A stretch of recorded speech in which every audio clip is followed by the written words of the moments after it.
Welcome to the Overpowered podcast, a podcast where we talk to the creators of the internet about the things that they create.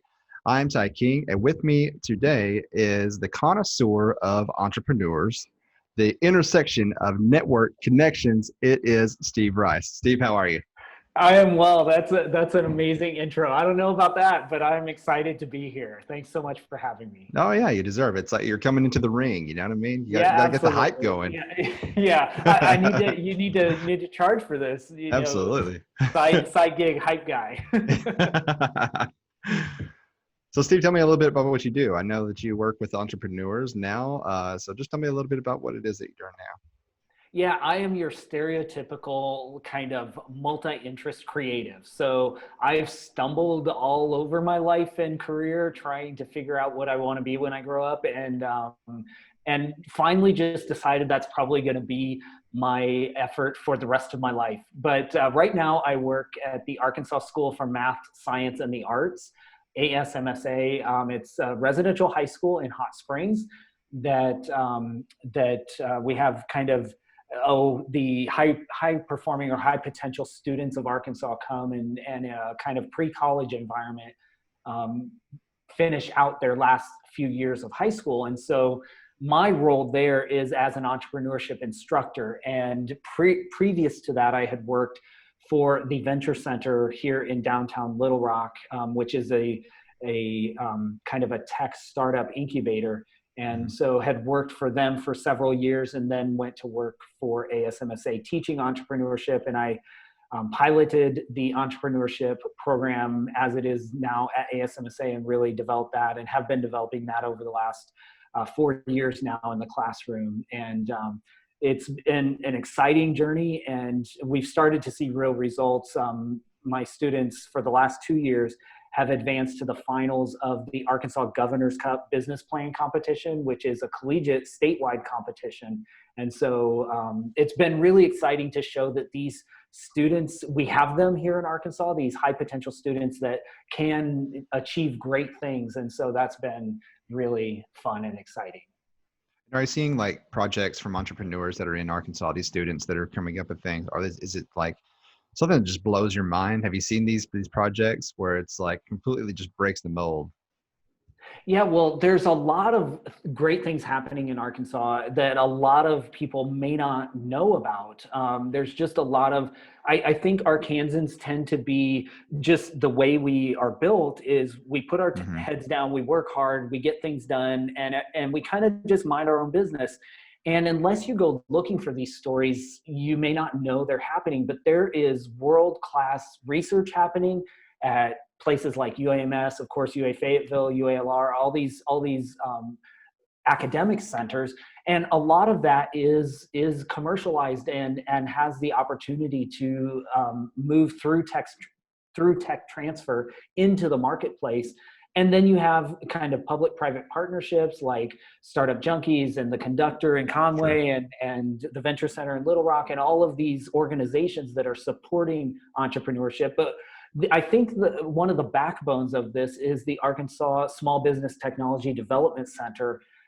They have centers all across the state. They've been doing this for years and years, and it's the place where I tell most entrepreneurs to start to get kind of that support to be able to bring their idea to market.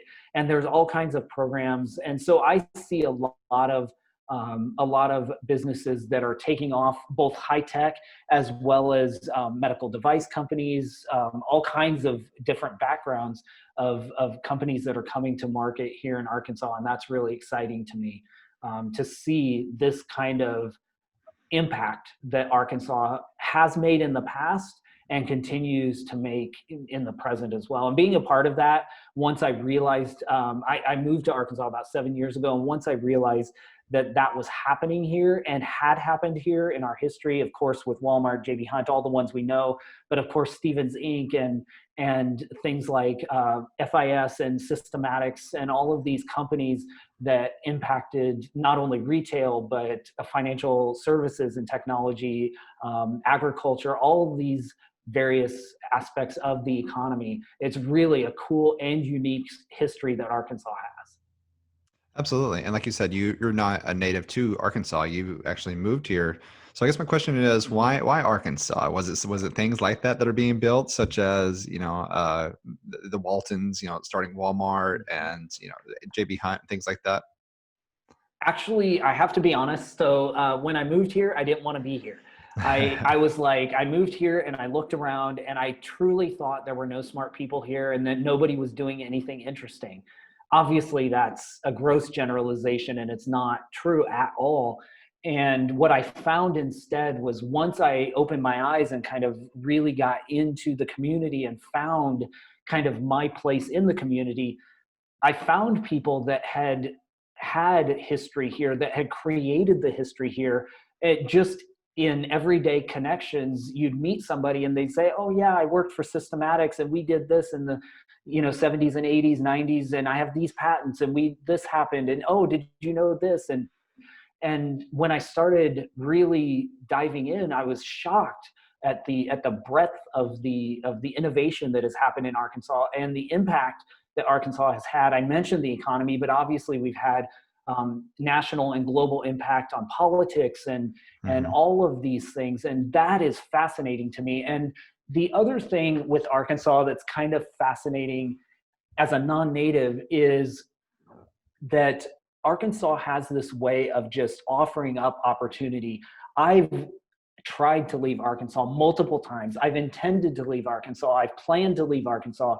And Arkansas keeps offering opportunities that I believe are just unmatched, at least places where I've lived before. Hmm. The biggest component of that to me is access. Arkansas is small enough geographically as well as population wise that you can make relationships and you can connect with people and opportunities and support that maybe not as accessible other places.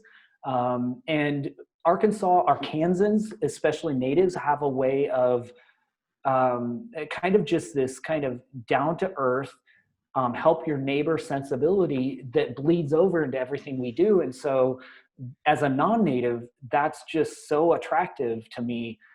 And yes, there are holdbacks, and there are challenges in our state, but people really want to help each other, and people really will contribute to your vision and mission, especially if you're ambitious and you have a vision and mission to cast for them. So that's the answer, I guess, long rambling answer to why Arkansas. It's been good for me. It's been good for and to me. Well, that's awesome. And you host your own podcast where you interview people that are not native to Arkansas, the Landing Pad.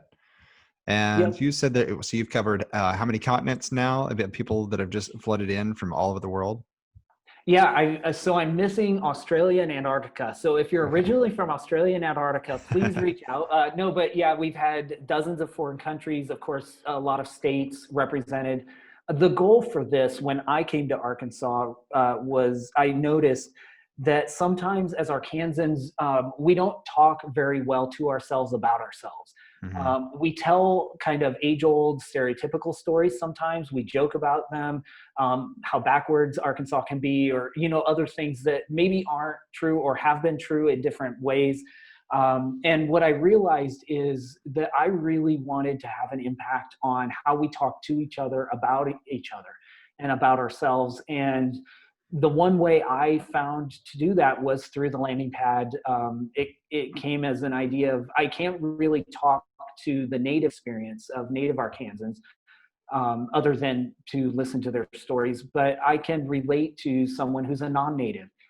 And I realized as I went around, especially Central Arkansas, I noticed a lot of my friends and colleagues that had moved from out of state had similar experiences where they came here and said, Arkansas does have challenges, but there are great things here. There are great people here. There's great opportunity here. And so I wanted to put a spotlight on that. And my real intention is to build a repository of these stories that can be used for Arkansas, to promote Arkansas and to really lift up Arkansas in a unique way from maybe a little bit different perspective. And so that's really just my goal. I started at the beginning of the quarantine in March, not knowing what we were about to head into.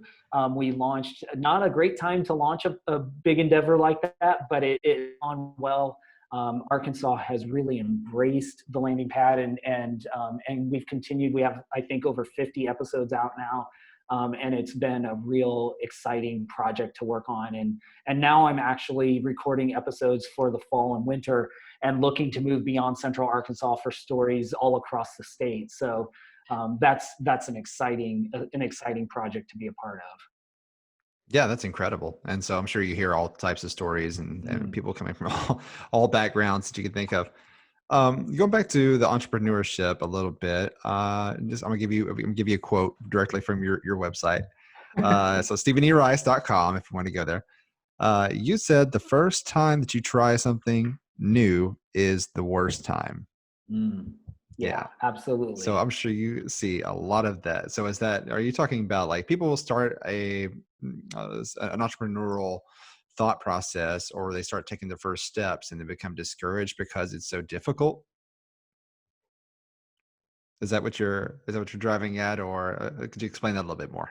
Yeah, absolutely. So this actually, I have to give props where this comes from my colleague Daniel Moix, who's an nationally award-winning computer science educator. Mm-hmm.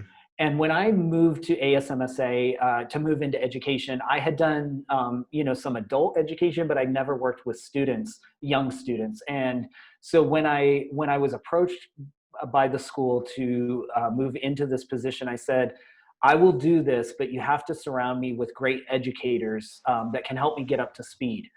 And so I worked with Daniel and several amazing educators here in Arkansas, and it's been one of the best things that I asked. But Daniel, one day I was kind of stressing out about creating this class, and when I started, I was so worried about hurting the kids academically, like because of what I didn't know. Mm-hmm. And he said, well, the first time you do anything's the worst time. If you can just get through that, it's fine. And that really stuck with me. And I've realized how true it is to anything in life. And it's become a mantra. I preach it to my students. I preach it to anybody who will listen. The first time you do something's the worst time. And if you know that about innovation, creativity, self-expression, anything you want to do, if you know what, this is the worst one because it's the first time I try anything is the worst time. And if you make it just if you normalize it, then it helps you to really do some amazing things and try things you may not have tried before. And to kind of an example of how I integrate this into my life, I did that with my class. I was like, well, the first time I teach, it's the worst time. And I told my students up front, you guys are lucky because you're getting this new experience at ASMSA. It's a brand new study or area of study. It's a new thing, and I've built it just for you. But you also have the disadvantage that it's the first time, so it'll be the worst time. But you get to make a disproportionate contribution to the success of the program going forward, because I'm going to ask for your advice, opinions, and perspectives. And they really my students continue to shape the course every year. I make adjustments based on their experience and feedback. But just as recent as last night, I was using this as it's now habitualized in my life, this principle of the first time's the worst time.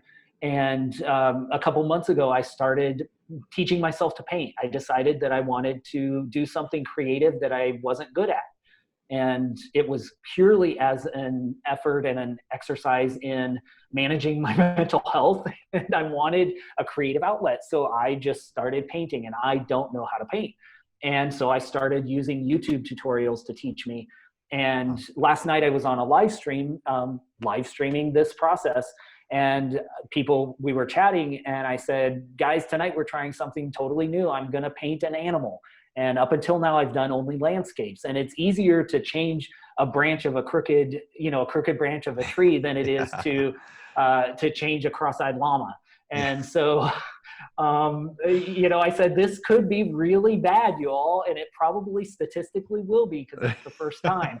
And if you go to Instagram and you look at what I posted last night, you might agree. But the first time's the worst time. But if you do it, if you're willing to be bad at something, you also have the opportunity to be great at it. And so I am ambitious and driven for excellence and to be good to be great. And so, to the level at which I can. And so that's the price of admission is am I willing to be bad at it so that I can be better?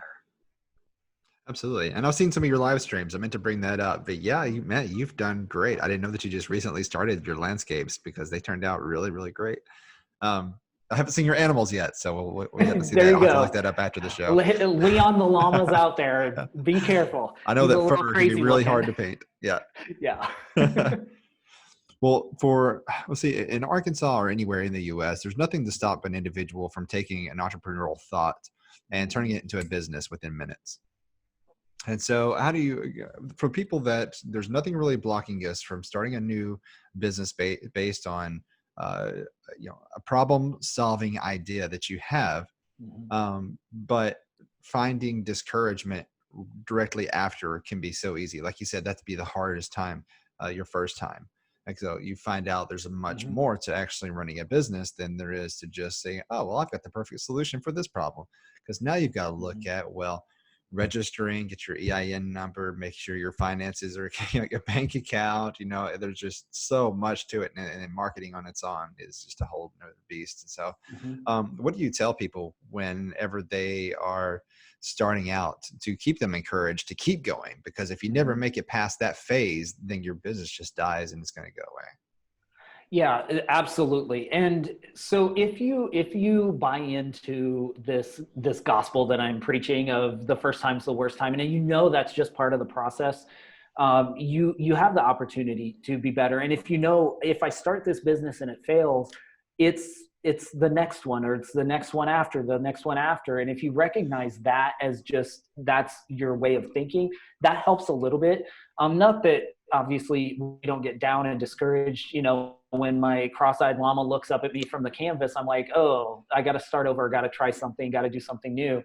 But from the context of a business, many especially business owners that are starting out, jump right into all of the to-dos, which are the EIN, the register. Should I be an LLC? Should I incorporate? Should I this? Should I that? How do I get how do I manage finances? How do I take money? How do I manage my taxes? All the things that come up. What is true that I know is somewhere in the world at your fingertips, because google.com exists, there is a place to tell you what you should and how you should. You can get that information. And if you are lucky to have a prosperous business, you can hire someone who is an expert in that. You can figure it out. I find that many entrepreneurs get sidetracked because they don't start at the beginning with the end in mind. And that is, should this exist in the first place? Should I build this thing? Should I dedicate my time? And I'm absolutely committed to the process of talking to the stakeholders, the customers, the potential market, and that will tell you exactly what you should create, exactly how it should be marketed. If you talk to your potential customers, they will tell you where to reach them as far as channels, marketing channels. They will tell you even the language and the media you should use. They will tell you the best ways to talk to them and to sell to them, and they will tell you what their greatest needs are. But most entrepreneurs never take the time to dive in and talk to their potential customers, because I think a lot of us are afraid that we're going to hear what we don't want to hear. We come up with the idea, and you mentioned it, we have the perfect solution to X, and we don't even know if X is what the customer actually wants solved for. Is that the variable that is the critical point of the equation in that context? Or is it Y, or is it Z? And unless you talk to the market, you have no way of knowing. And as an established business, unless you're humble enough to continue to talk to your market, you don't know if X has shifted. You don't know if there's a different variable that's been added to the equation. And so I think that's the encouragement I would have for any entrepreneurial person or person who thinks they might want to launch out, is don't worry about all the details. There is a time for that. But the first half of the equation is the discovery, is the customer discovery.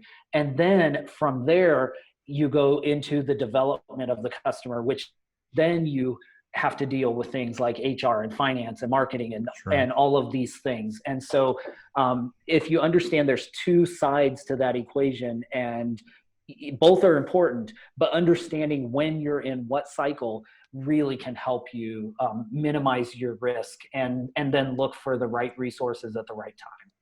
Absolutely. Yeah, I found in my experience, if you talk to who you assume is going to be your target market, you might find out that it's actually a completely different demographic of people anyway.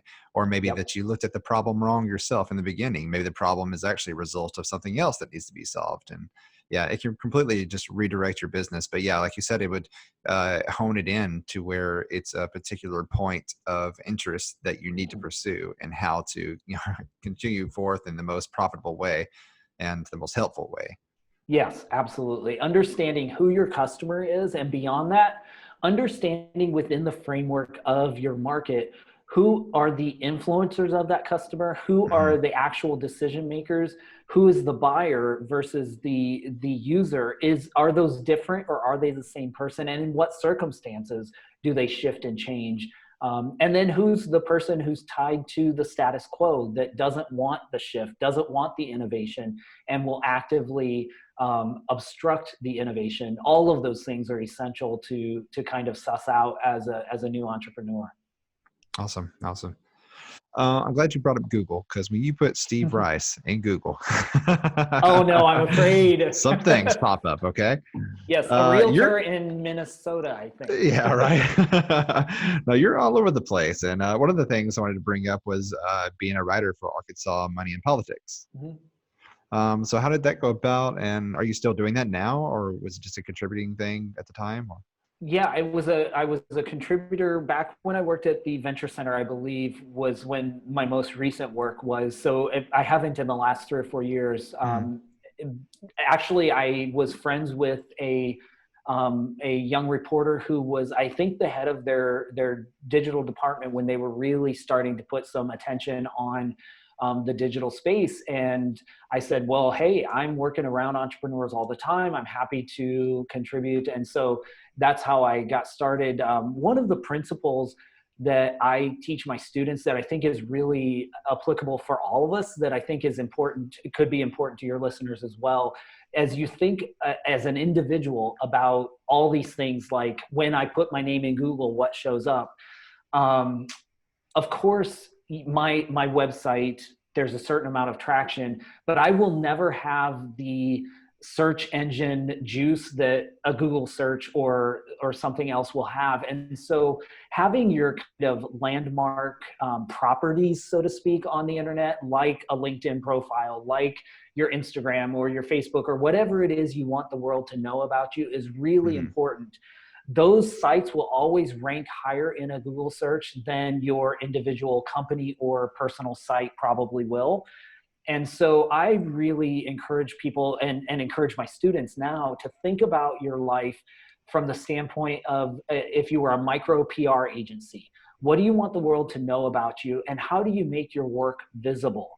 And so writing for Money and Politics and some of these other areas, and putting my work out there, whether it's through live streams or through a LinkedIn post, is a real exercise in driving my own, essentially, PR. Like, what do I want the world to know about me when they search?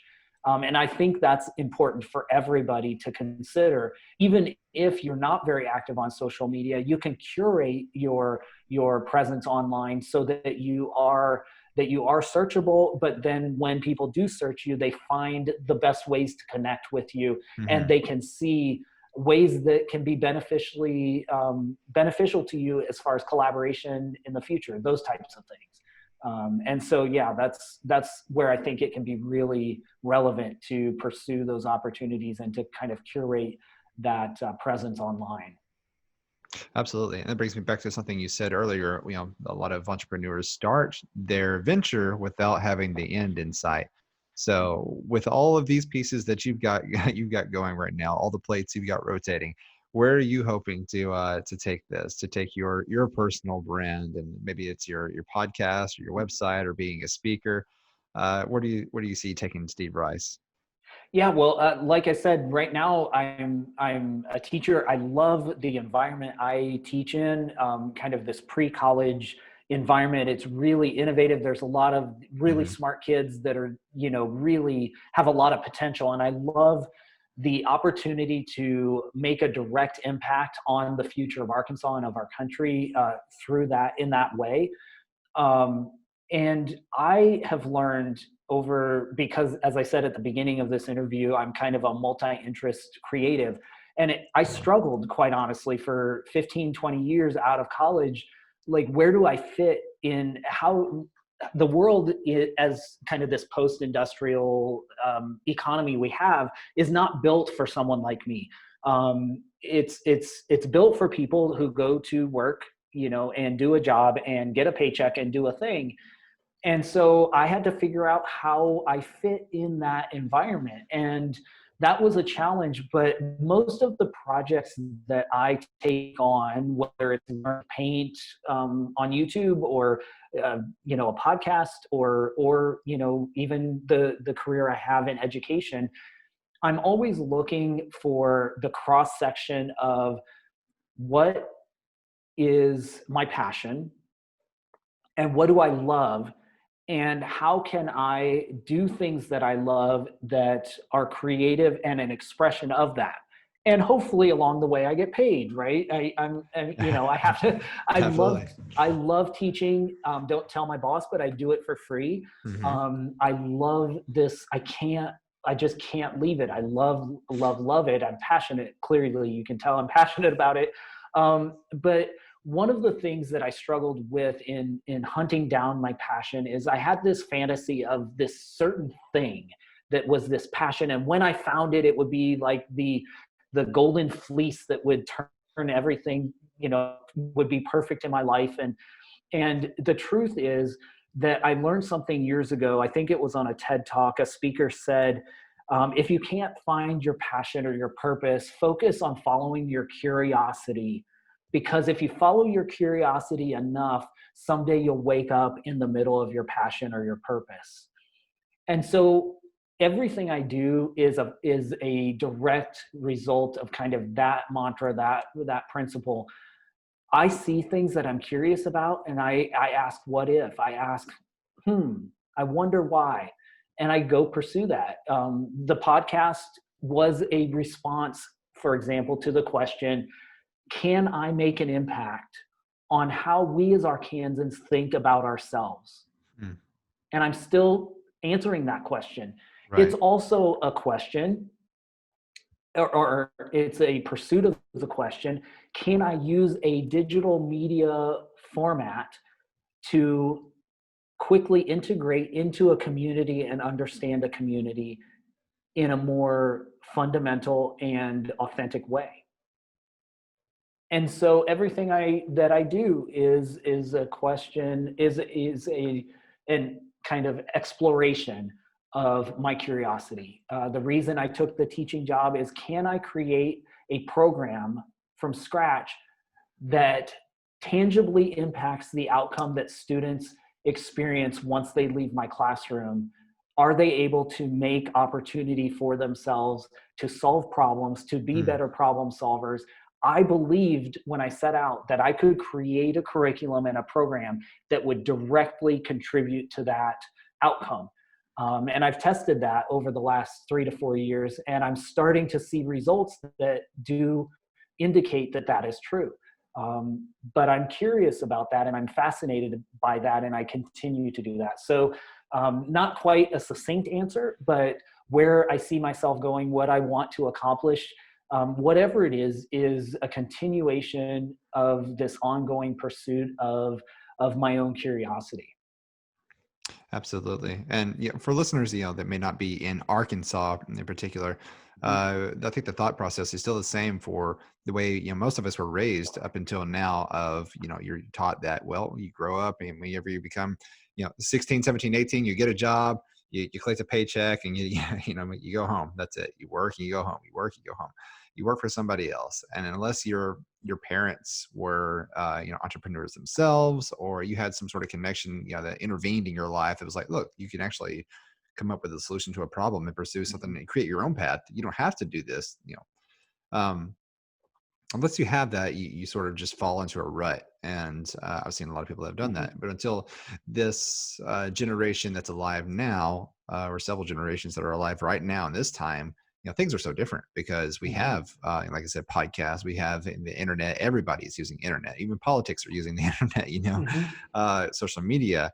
Um, and I fell in that for myself a little bit when as soon as I turned 17, I started working at a Dollar General, and then I started working at a movie store. And when I worked at a movie store, I was like, well, this is it. This is awesome. I love, I love movies, and I get to mess with them all day and talk about movies all day. This is heaven here. And I was like, and it didn't matter where I was. It was like I grew so uh, I couldn't be content with what it was. You know what I mean? There was something just driving in the back of my head. It's like, oh, you can be doing more. Why aren't you just going to do Right. something like this for the rest of your life? You can be doing so much more, contributing something rather than Mhm. just moseying through life, or just you're sort of on autopilot at that point. And so that's awesome. With Arkansas has grown so much, I would say, in the past, I don't know, 10 years, with entrepreneurship Mhm. programs that are entering the schools. You're part of that now in colleges, and we're teaching uh, younger people and even middle-aged and even older people, hey, Mhm. you can create something that has never been created before, be successful with it, and encourage hundreds of others to do the same. And we're going to, changing the world like that. Yeah. So how do you see, I guess, Arkansas in particular in the next 10 years? Because it's Yeah. just only been pretty recently, pretty fresh, that we've started teaching entrepreneurship in schools and in Mhm. programs that are available to the youth. Yeah, I think one of the components, those of us in the entrepreneurial space tend to be like evangelists. Like everybody should buy into our religion, and everybody should believe the gospel of the Sure. innovation or the lean canvas or whatever. I want to be clear that I don't think most people should be an entrepreneur. Most people shouldn't necessarily, but I do think that everybody should think or look at the world and look at their business, their whatever their place in the world is, as an entrepreneur. And what I mean by that is that we all have the capacity to understand how to solve problems and to understand how value is created, captured, and delivered in the marketplace. And if you can understand how to create value, you can be employable for life. And that's the brand promise, so to speak, that I give to my students or potential students every year when they come in at the beginning of the semester. We kind of have these informational sessions before, because my class, they choose to come into my class. And all of our students do a capstone research experience. Mm. And mine is one of, I think, 16 or 18 that they can choose from. And so I'm, in a sense, competing for my students. And when they come in, I say, welcome to entrepreneurship. I want to teach you to be employable for life. Because I truly do not care whether they ever start a business or whether they work for someone else, but I do care that they know how to solve problems and that they know how value is created and delivered in the market. Because if they can do that, they can adapt to a global pandemic. They can adapt to national crisis. They can adapt to things because they will be conditioned to look at opportunity through the Mm. lens of value creation. And so when I think about Arkansas, we have incredible opportunity um, opportunity here in our state. The metrics are daunting. We have incredible challenges that we all know and we look at. We have challenges in education. We have challenges in access to capital. We have challenges in a variety of places. But here's the way I would ask us to think about, as Arkansans think about this great kind of disparity that exists, whether it is education or access to capital or whatever the metric is we pick to measure any of this, the greater the opportunity is. Imagine an Arkansas economy if every rural community in our state had access to inexpensive, high-speed broadband internet access. Imagine how that would transform the economy of our state if you could literally move anywhere in the state and do your job virtually or semi-virtually, we can drive corner to corner of our state and it's not more than 5 hours. Geographically, we're in a sweet spot space in the center of the country. There's huge opportunity here. I think one of the biggest challenges as Arkansans when we think about entrepreneurship and innovation is, where can we create opportunity to increase access and equity so that more of our communities have access to the opportunities that I mentioned that Arkansas has handed to me as, a white guy who has access to pretty much all the privilege. How do we as Arkansans work to make our state a more equitable state, to open doors of opportunity for every single Arkansas resident to be able to pursue their curiosity, their opportunities that they may uncover? If we can unlock that potential, whether it's through technology and access to technology, whether it's through access to capital, whether it's through access to mentorship and support networks, if we can provide education and information to every single resident of our state, literally it would transform our state. I promise you, if tomorrow we decided that we were going to spend hundreds of millions of dollars and we were going to suck it up as a state and we were going to roll out high speed broadband internet and make it inexpensive, we would have so many innovators flooding our state. It would change things overnight. Yes, it would be a huge financial burden, a huge tax burden for us, but I'm convinced it would be like if we decided to say, okay, teachers, we are paying all teachers $80,000 a year starting in Arkansas. Imagine the caliber of the teachers that would be beating down our doors to teach our kids. It would change everything. So that's a rant, and feel free that was to a good edit that rant. out. I like it. Yeah. But I think, to answer your question, like, there's huge opportunity if we have the vision to see it, and we can set aside the fear of, well, we haven't done that before, or we can't do that as Arkansans, because we know we can. We are one of the most, if not the most, innovative state in the nation. We've taken incredible detrimental circumstances and turned it around to our benefit. And we've done it on a global scale, and we have that history. So why not again? That's the question I would ask all Arkansans to contemplate. Why not now? Why not us? Why not again? Absolutely. I think it's got to come to a point where we have to agree with that, right? There has to be a turn of the tide, or else we're going to be falling backwards. And like I said, the rest of the U.S. goes ahead of us, and then we fall back in. So I don't know. There's two options. We do or we don't. Yeah, we do or we don't. Either way we choose. You choose either way. You do or you don't. And it's choosing your own future too, much like a lot of the entrepreneurs are doing that you're teaching. That's awesome. Well, Steve, it's been awesome.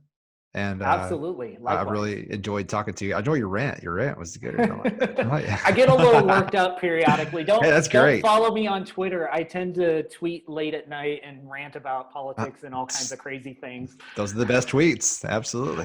Sometimes. Late nights. So you have to go back later and delete.